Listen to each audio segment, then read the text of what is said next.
Hello and welcome to this online tutorial via the Heights Library's website, where I will be showing you how to access one of our digital resources, Ancestry Library Editions. Today, we will be focusing on our digital collections where you can access Ancestry Library Editions. To start, we will go to the Digital Collections tab and go all the way down to Research Databases. We click here and we will be redirected to our database. One important thing to note is that some of the research databases are only available when you are in the library using one of our computers. These paid subscriptions are offered via the library, available for anyone. We have a variety of resources which are here grouped into different categories. We are looking for something specific, so we will go to the Quick Jump database list and select Ancestry Library Editions, and then hit Submit.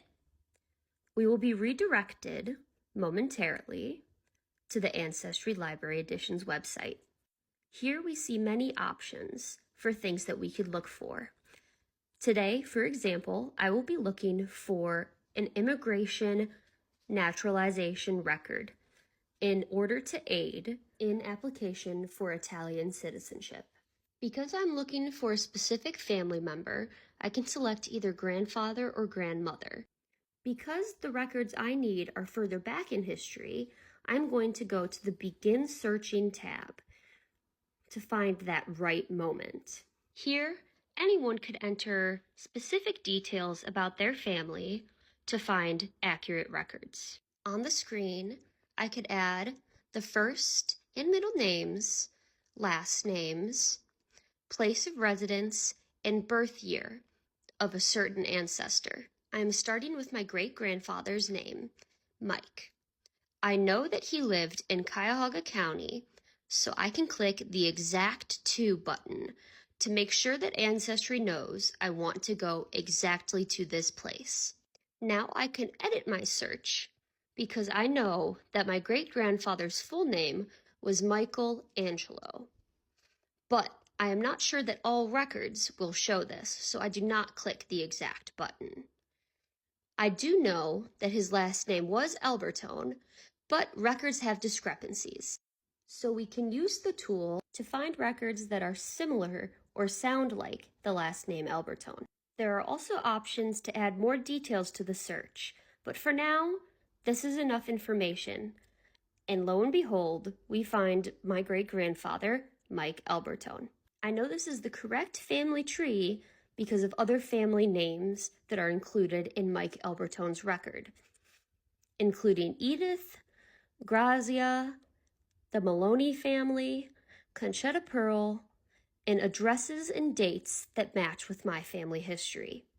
Now that I click on the record, I can enhance the photo of Mike Albertone and verify that this is, in fact, my great-grandfather. If I was doing this research for a patron, I would need their assistance to recognize the correct photo. From here, I can verify his birthdays, the dates of his marriage, as well as many other records that are compiled into his file. As you see here, the date of their marriage is not verified. This goes to show you how many different records can be missing bits of important information. Now that I know I'm in the right family tree, I can go back further to his parents, who I know are Domenico and Grazia. Going into this profile, I can once again verify specific details about my ancestors, and from there find the necessary documents that are required to obtain Italian citizenship.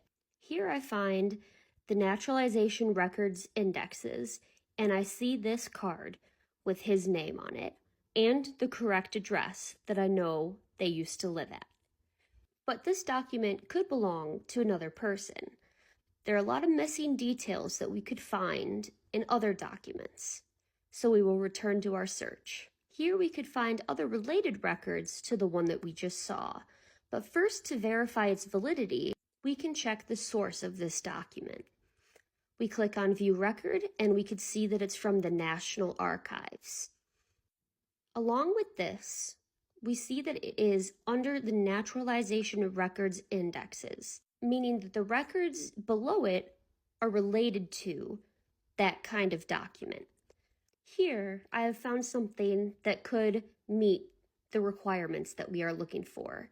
This document is a petition for naturalization, but it has a different name. When searching for these kind of documents, it is important to note how names and dates can easily be changed. But by checking the other details, we can prove that this is in fact the correct document. My favorite detail is it shows on what ship they traveled to the United States. Once again, I see that this is a naturalization document, and now we could take a closer look.